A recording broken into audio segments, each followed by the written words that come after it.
આજરોજ સાપર વેરાવળ મુકામે બનેલ જે બનાવ એ અન્વયે અમે પોલીસ અધિક્ષક સાહેબ શ્રી વિજયસિંહ ગુર્જર સાહેબ જેમને રજૂઆત કરવા માટે આવેલ, એમાં એમાંના તમામ લોકો, સમાજના આગેવાનો, કાર્યકર્તા મિત્રો, તમામ લોકો અહીંયા પધારેલ. એ બાબતે 5-7 આગેવાનો અમે પ્રતિનિધિત્વ કરવા ગયેલ અને સાહેબ સાથે બધી ચર્ચા કરેલ.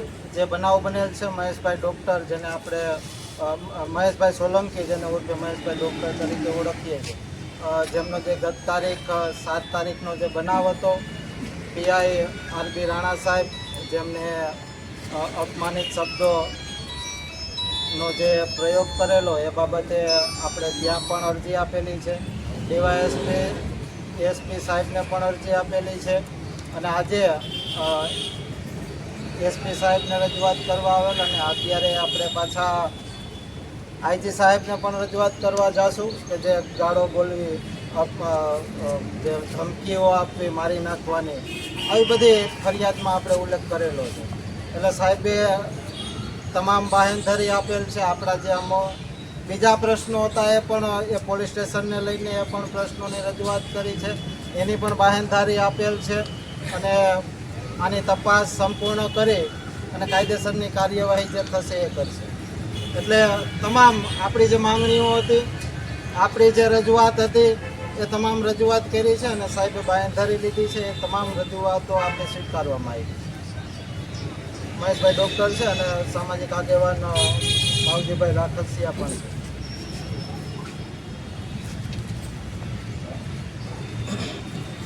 સાપર વેરાવળ ગામનો પ્રશ્ન છે અમારા મહેશભાઈ સોલંકી અને ત્યાંના પોલીસના પીઆઈ જે રાણા સાહેબ છે. રાણા સાહેબ જે મહેશભાઈને જે રજૂઆત માટે ગયેલા અને જે બહુ એને સાથે બહુ ખરાબ ને ઉત્સાહી વર્તન કર્યું અને જે એક એના મગજની અંદર જે કાંઈ હોય એ અવારનવાર મગજની જે વાત છે બહાર લઈ આવે છે. ખાસ કરીને તો જે રાણા સાહેબની વાત છે, આજથી વર્ષથી પહેલાં પણ અમારે જ્યારે એક બનાવ બન્યો હતો ત્યારે પણ રાણા સાહેબે આવી ભૂમિકા ભજવી હતી. ત્યારે પછી ડીવાયએસપી ઝાલા સાહેબ આવ્યા હતા અને એને દરમિયાન કીધું કે ભાઈ અમે હું મારી જવાબદારી લઉં છું. ત્યારે પગલાં લીધા હતા. પછી એસપી સાહેબ આવ્યા હતા. એસપી સાહેબે એને આપી અને ત્યારે પણ એમ કર્યું. ત્યાર પછી અમારી સમાજના એક વ્યક્તિ ત્યાં તમારા સાપર પોલીસ ચોકીની પાછળ દારૂ વેચાય છે, ત્યાં આપણે બુટલેગરો હતા, એને બુટલેગરોને કાંઈ કીધું નહીં અને યોગ્ય કાર્યવાહી ન કરી, જેના પરિણામે એમાંથી હુમલો થયો હતો. તેના પણ સાહેબના મધ્યસ્થીથી કામ થયું હતું. એટલે અવારનવાર જે રાણા સાહેબ છે એ રાણા સાહેબ અમારા સમાજના આગેવાનો સાથે ઉત્સાહી વર્તન કરે, આવું કરી રહ્યા છે. એટલે રાણા સાહેબને ખાસ કહેવા માગું છું, અમે કોઈ વાતાવરણ બગાડવા માંગતા નથી. તમારે જો સંઘર્ષ જ કરવાનો હોય તો અમે આમ તો વાંધો પણ નથી, એ પણ આપને કહી દઉં.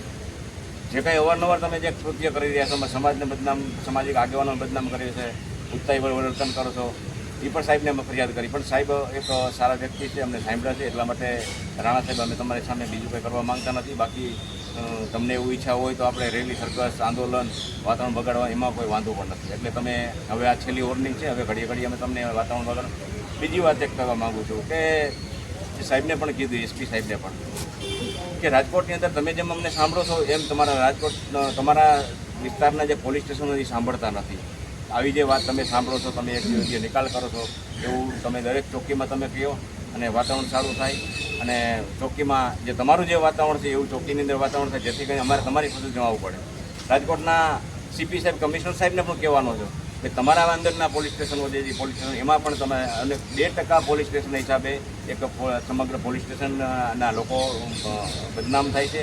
એક પોલીસની વર્દી ઉપર એક ડાઘ લાગે છે, પોલીસ ઉપર ડાઘ લાગે છે અને વાતાવરણ બગડી અને પોલીસને સમાજ સામે આવી જાય, સરકાર પણ બદનામ થાય.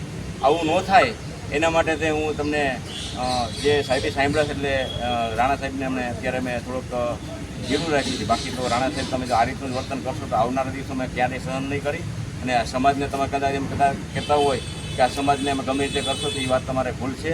અમે જ્યારે સામે પડશું તો તમારે જવાબ નહીં આપી શકો. પણ જે મોટા અધિકારીઓ એમને સાંભળ્યા છે એના માટે અમને સંતોષ, એટલા માટે અમને થોડોક તમને જતું કરી છે. બાકી તમે અમને કેમ કહેવાય કે અમારો અવાજ દબાવવા માંગતા તો દલિતોનો અવાજ આજે ન દબાય અને આવતીકાલે પણ ન દબાય, એ વાત તમને પણ કહેવા માગું છું. એટલે હવે પછી અમે કોઈ પણ સંજોગોમાં તમારી જે દાદાગીરી છે, તમારી પોલીસ સ્ટેશન કોઈની જાગીર નથી. પોલીસ સ્ટેશન છે ને જનતાની પોલીસ સ્ટેશન છે, જનતા રાજા છે, તમે નોકર છો, એ વાત પણ આપણે ભૂલી ન જતા.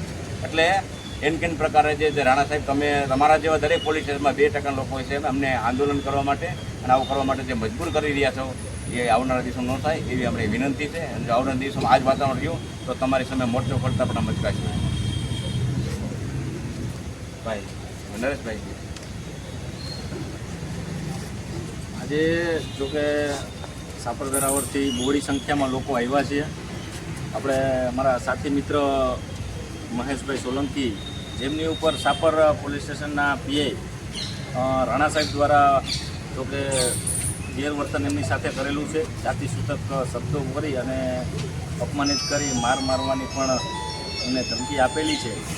તો મારે તો ખાલી એટલું જ કહેવાનું છે કે જો કે સામાજિક લેવલના જે કાર્યકર્તાઓ છે, જે આગેવાનો છે, એમની ઉપર જો આવી ઘટનાઓ બનતી રહે છે તો સામાન્ય લોકો ઉપર તંત્ર જે રહ્યું, આ પોલીસ તંત્ર, એ કઈ રીતનો વ્યવહાર કરતા હશે, ત્યાં પ્રશ્નાર્થ લાગી જાય છે.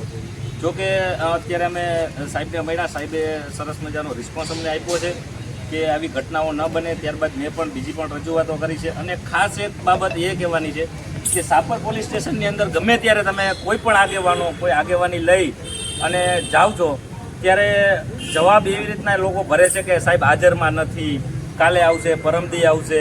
આખી ઘટનાને ગોલમોલ કરી અને રફે દફે કરવાના જ પ્રયત્નો ચાલતા હોય છે. બુટલેગરોને સાથે રાખે. અમે તો ઘણીવાર જોયું છે કે બુટલેગરો પણ ત્યાં અડ્ડા જમાવીને બેઠા હોય છે. ઘણીવાર એવી પણ ઘટનાઓ બનતી હોય છે કે બુટલેગરો અને સામાન્ય વ્યક્તિને આમને સામને કરવાના પણ આ પોલીસ તંત્ર દ્વારા આવા પ્રયાસો થઈ રહ્યા છે, જે સાપર પોલીસ સ્ટેશનના પીઆઈ છે. અમે એમને ઘણી બાબતો આ બાબતે રજૂઆતો કરી છે, પણ ફરીવાર આવી ઘટનાઓ ન બને. હજી થોડા દિવસ પહેલાં જ હું એસપી સાહેબને મળેલો અહીંયા જ, કે એક સાપર વેરાવળની જ ઘટના છે. એક પરપ્રાંતીય લેડીઝ છે, બેન છે, એમની સાથે અમાન્ય વ્યવહાર કરવામાં આવ્યો છે. ત્યાં 1 વર્ષની દિવસની ઘટના છે, છતાં એફઆઈઆર નોંધવામાં નહોતી આવી, પણ સાહેબના સાથ અને સહકારથી એસપી સાહેબના ફોન દ્વારા એ ફરિયાદને નોંધવામાં આવી છે. હજી હમણાંની જે ઘટના છે, અમૃતભાઈ સોલંકી કરીને એક છે, એમના દીકરાને અને એમની વહુને ઇન્ડસ્ટ્રીયલ ઝોનમાં કોઈ વ્યક્તિ દ્વારા બેફામ મારવામાં આવ્યો છે, ચાંભા ઉઠાડી દેવામાં આવ્યા છે. એ પણ ઘટના 2-3 દિવસની છે, છતાં પણ ફરિયાદ લેવાતી નથી. અને આજે પોલીસ સ્ટેશને ગયા છે, પણ આવી અસંખ્ય ઘટનાઓ છે. પરપ્રાંતીય લોકોને તો સાંભળવામાં જ નથી આવતા, એવી પણ ઘટનાઓ છે. એટલે ફરીવાર આવી ઘટનાઓ ન દોહરાય અને રાણા સાહેબને આનો પાઠ મળે એવી અમારી તમામ લોકોની અપેક્ષા સાથે અમે આજે બહોળી સંખ્યામાં લોકો અહીંયા એસપી સાહેબને મળી અને રજૂઆત કરી છે. બસ આ જ બાબત છે.